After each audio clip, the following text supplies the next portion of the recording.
drinking alcohol can do funny old things to people. I'm sure you're aware of this. Alcohol can completely change the nature of a person's thoughts, which in turn changes that person's behaviour, in the sense that they might begin saying things they wouldn't normally say and doing things they wouldn't normally do. Now,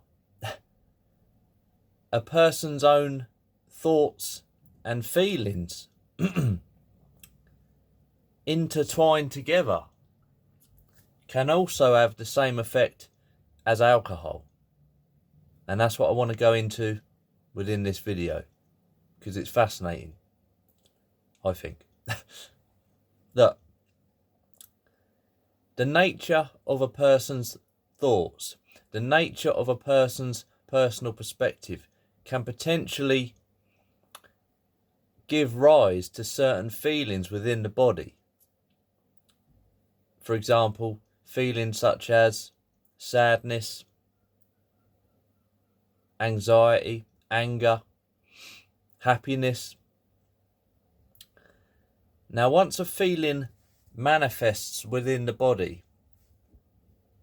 generally, the nature of thought, the nature of your thinking process will continue to directly correlate with that feeling. Or in other words, for example, if an anxious feeling manifests within the body, the nature of your thinking process will continue to be that of an anxious nature. I don't know whether you see that for yourself. Now, if thought and feeling do correlate, thought and feeling can then become intertwined, feeding off each other, building, growing more and more intense together. And when this happens, if this happens, it's absolutely possible that thought could potentially start to become erratic.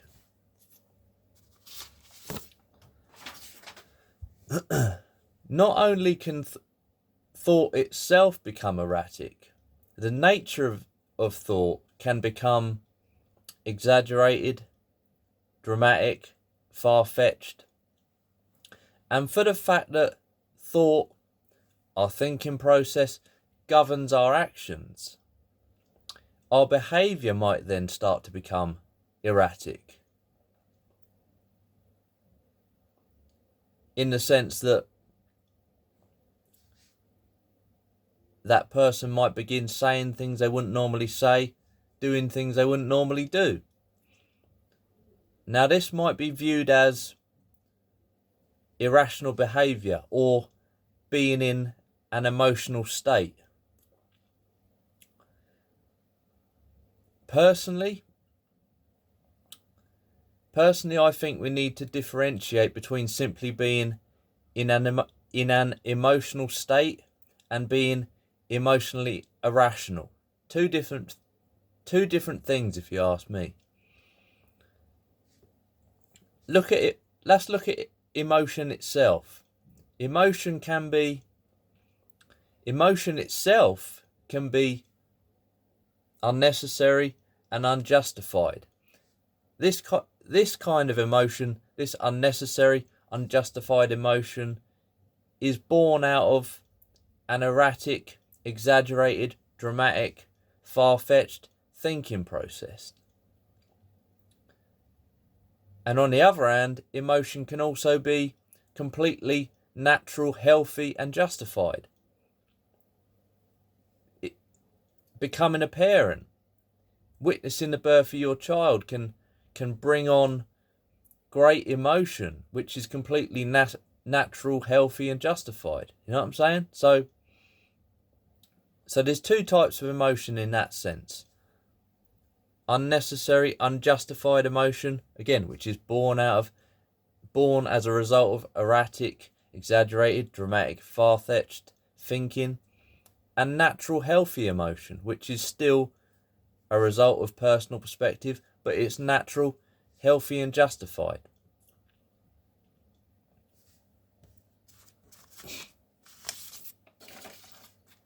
Now, if someone was to become emotional, depending on what the nature of that person's thought process is behind the emotion, will determine whether their behaviour becomes irrational or not.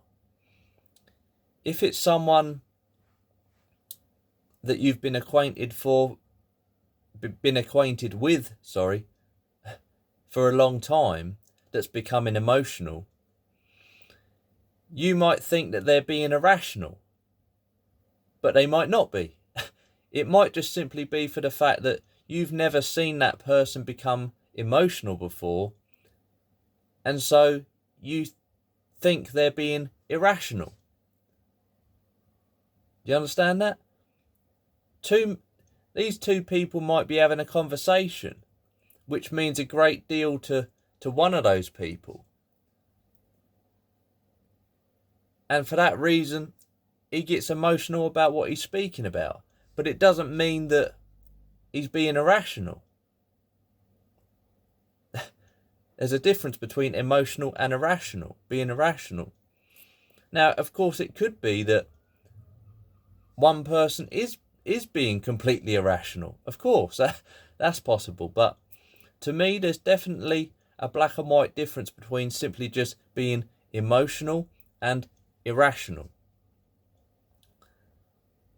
It's also possible a person could be completely irrational without being emotional at all. In fact, we could actually break it down into 3 different states: emotional, emotionally irrational, and just plain old irrational. Another thing to consider is this. Maybe if you yourself have got such a strong, dominant personal perspective, anyone you come into contact with, if your perspective is so strong and dominant, anyone you come in contact with whose opinion differs to yours, whose views differ to yours, that person will always seem irrational to you. It doesn't mean that they are, but they'll seem that way to you if your personal perspective is so strong. Do you see that? I don't know if anyone understands where I'm going with all this. What even is irrational behaviour? What does that mean? Irrational behaviour is almost impossible to define exactly with words. You know what I'm saying? But no matter where in the world you live, thankfully, conventionally, most of us kind of all have a similar perspective of what it means to be respectable and show humility to each other in daily life. And so, with that being said, that also means that most of us have a similar perspective of what it means to be irrational. Personally, I've been acquainted with a good number of irrational people over the course of my lifetime, and I'm sure you have too. Now, these irrational people, these people who seem to be irrational on a daily basis, ultimately this could be the result of their personal perspective of life in general. Strong opinions, strong beliefs, a strong self-image, who they think that they are, what they think of themselves, in other words. If a person's personal perspective is so radical from that of the rest of general society, of course that person will naturally more than likely have be irrational in their behaviour. Does that make sense? Excuse me for this is a no edits round here, mate. No edits round it. This is an edit free zone, by the way, so I don't have the ability to edit my videos, so excuse me if I cock up here and there. That's why I got my notes, to keep me on track. Look, it might just be that irrational behaviour might just be a result of the fact that somebody's got so many thoughts rattling around inside their mind that in itself makes them erratic and irrational. If your mind is overburdened by thought, naturally this could potentially result in erratic, irrational behaviour. So what's my point of all this? My point is this. Plain and simple. I'm suggesting that thought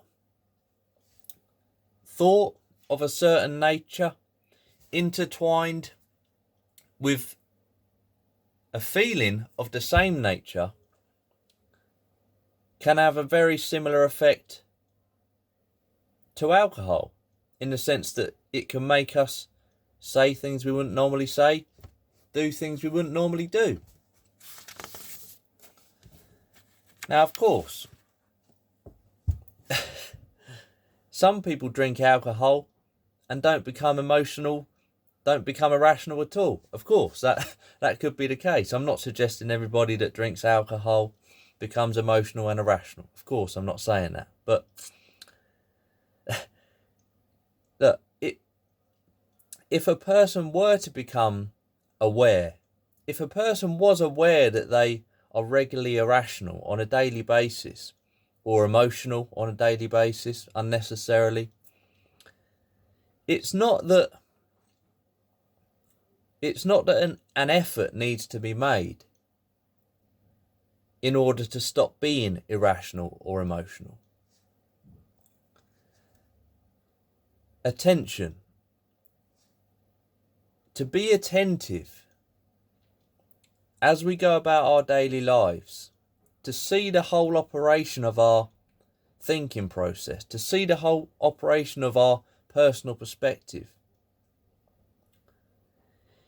is in itself what prevents us from being irrational and emotional, potentially. Now, of course, there's lots of people out there who are well aware that they are irrational on a regular basis, but maybe they don't care, because maybe those people are in a position where they're in a position of power, and so they don't care for the fact that they're irrational on a daily basis. And those people who are aware of their irrational behaviour yet don't care, those people are arseholes, plain and simple. And to some degree, in the past, in my younger years, I've been that arsehole. In all honesty, I have. Now, emotion is a natural occurrence. Natural emotion, healthy emotion, is a natural occurrence. You could even say that becoming irrational is a natural occurrence as well. And yeah, it is, I guess, but my point is, what's the cause? What is the cause of emotion? What is the cause of irrational behaviour? The cause of emotion, the cause of irrational behaviour is exactly the same thing. That is thought, or your personal perspective. That is the cause of both emotion and irrational behaviour. So again, being attentive being attentive, seeing, being aware, seeing the whole operation of thought, of your personal perspective, brings an end to irrational behaviour. It does. Again, unless you're that arsehole that is aware of your irrational behaviour, yet you justify it. But most people in the world do have a sense of humility about them. And so for those people, being attentive, seeing the whole operation of their thinking process, of their personal perspective, in itself brings an end to that irrational behaviour. Being attentive, seeing the whole operation of your personal perspective of thought, prevents unnecessary emotion as well. Seeing the whole operation of one's thinking process, personal perspective, means emotion can unfold naturally, healthily, if it is to arise. But are we attentive? As we go about our daily lives, are we attentive to the whole operation of our thinking process, of our personal perspective? Are we? Live your life and see. That's the answer. All the best. Take care.